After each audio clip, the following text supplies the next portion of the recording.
भारत में तो यही कहते हैं कि शक्ति के बिना शिव जो है वो शव है।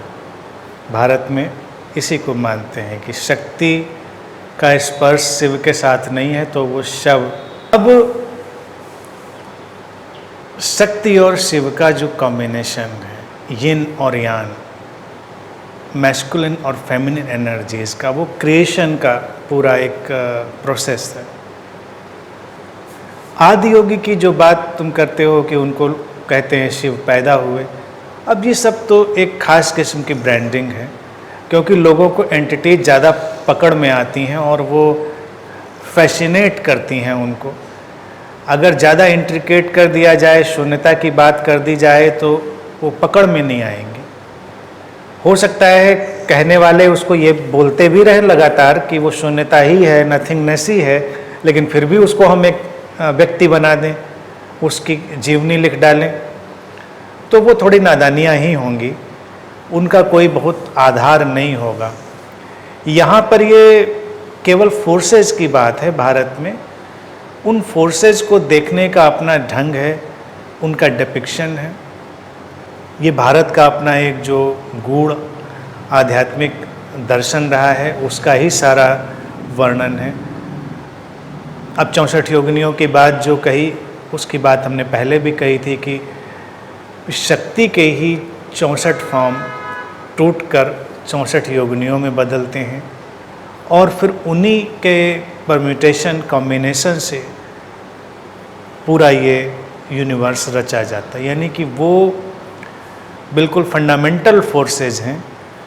अब इनको देखने के लिए बहुत ही गहरी अंतर्दृष्टि चाहिए। उन फॉर्म्स में भी जो गुण डाले गए हैं, अगर उन गुणों को हम बहुत ही अच्छे से एक्सप्लोर करेंगे तो उनमें सब कुछ आ जाता है। सारा का सारा जो द्वैत के जगत का कार्य व्यापार है, सब आ जाता है। तो ये खोजें जो हैं वो बहुत ही महत्वपूर्ण है। अब कोई पूछे कि 64 ही क्यों, 65 क्यों नहीं, 63 क्यों नहीं? अब 64 हैं, बहुत सारी चीज़ें हैं। अब जैसे कोई एटम को तोड़ते हैं, अब उसमें 3 ही पार्टिकल निकले। अब कोई पूछे भाई 4 क्यों नहीं निकले, 5 क्यों नहीं? अब तो साइंटिस्ट भी कहेगा 3 निकले, तो क्या करें? अब जैसे एक बैक फ्लावर थेरेपी हुई, काफ़ी पॉपुलर हुई, उसका जो डॉक्टर था एडवर्ड बैक, उसने 38 फ्लावर्स की खोज करी। 38 फ्लावर्स के एसेंस से उसने अपनी मेडिसिन बनाई और उसने कहा मेरा मिशन कंप्लीट हो गया। अब जितने भी एसेंस फ्लावर्स के बनाने थे इसमें, मैंने उनको बना दिया। तो किसी ने उससे पूछा कि 38 ही क्यों, 39 क्यों नहीं, 40 क्यों नहीं? राउंड फिगर ले लेते, 40 कर देते, 2 और फूल ढूंढ लेते, जहाँ 38 ढूंढे थे 40 ढूंढ लेते। उसने कहा नहीं, 38 इज कंप्लीट। अब वाई 38 इज कंप्लीट? अब वाई का तो किसी के पास जवाब नहीं, क्यों कंप्लीट है।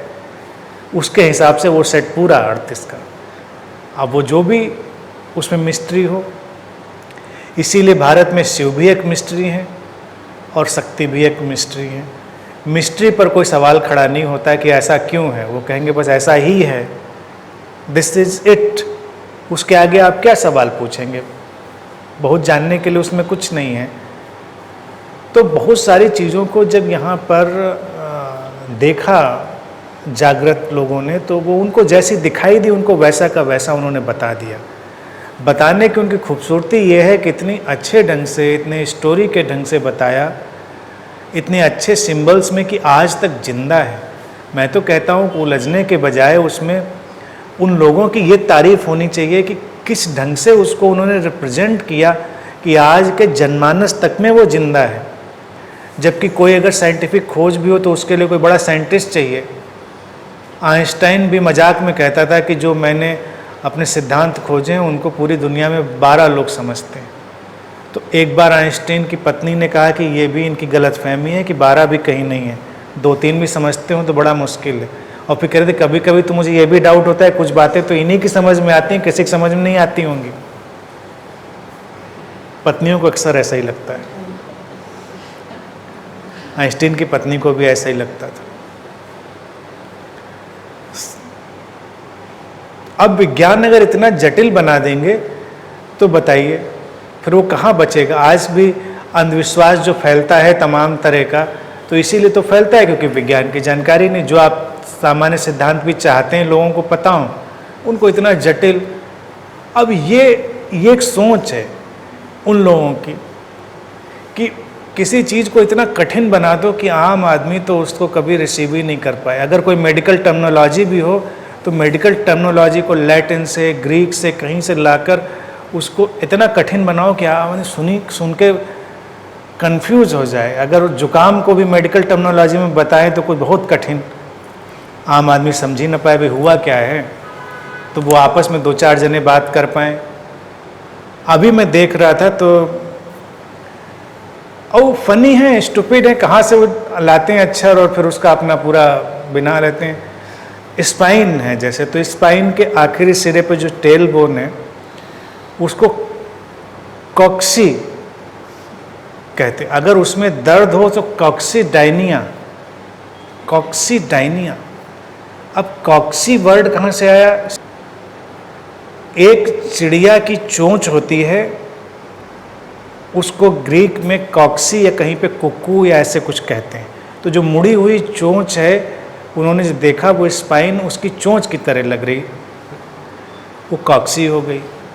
अब डायनिया निकाल रहा है कहीं से तो मिला के कॉक्सीडाइनिया। आप कॉक्सीडाइनिया, अब अगर तुम्हारी रीढ़ की हड्डी में दर्द हो रहा है नीचे, या पूंछ में दर्द हो रहा है, मैं पूंछ में दर्द हो रहा है, बड़ा नॉर्मल सा लगता है। डॉक्टर भी बताने में थोड़ा अपने को बड़ा स्टैंडर्ड नहीं फील करता है कि भाई किस चीज़ की दवा दी, पूंछ में दर्द की दवा दी, है तो पूंछ की हड्डी।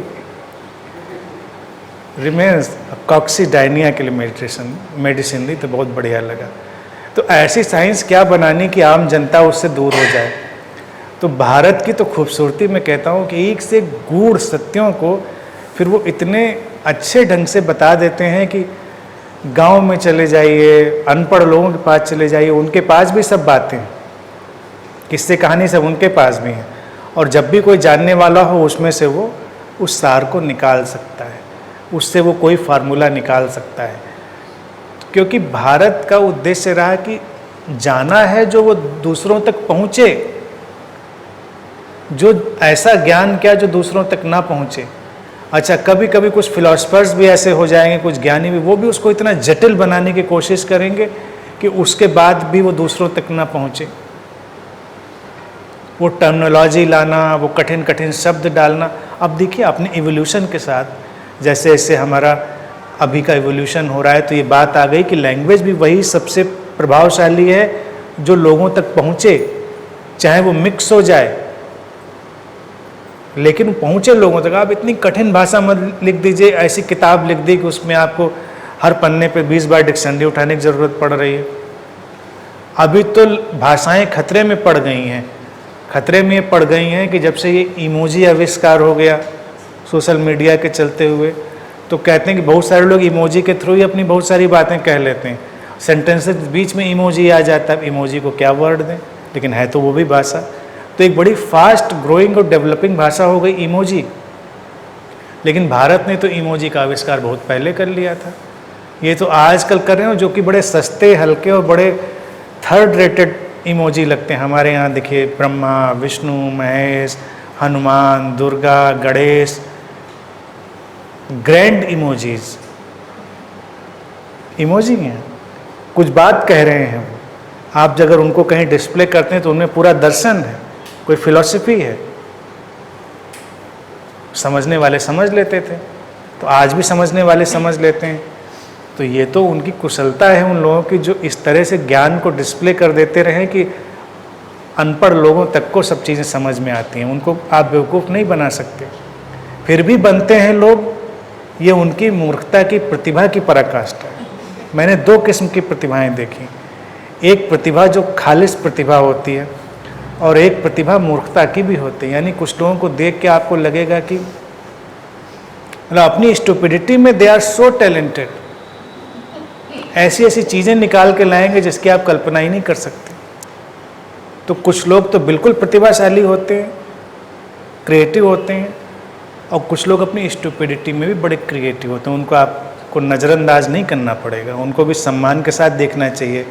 एक सादा सादा फीका फीका सा स्टुपिड है, लेकिन एक बड़ा क्रिएटिव है, ऐसी ऐसी चीज़ें निकाल के लाएगा कि आप हैरान रह जाएंगे।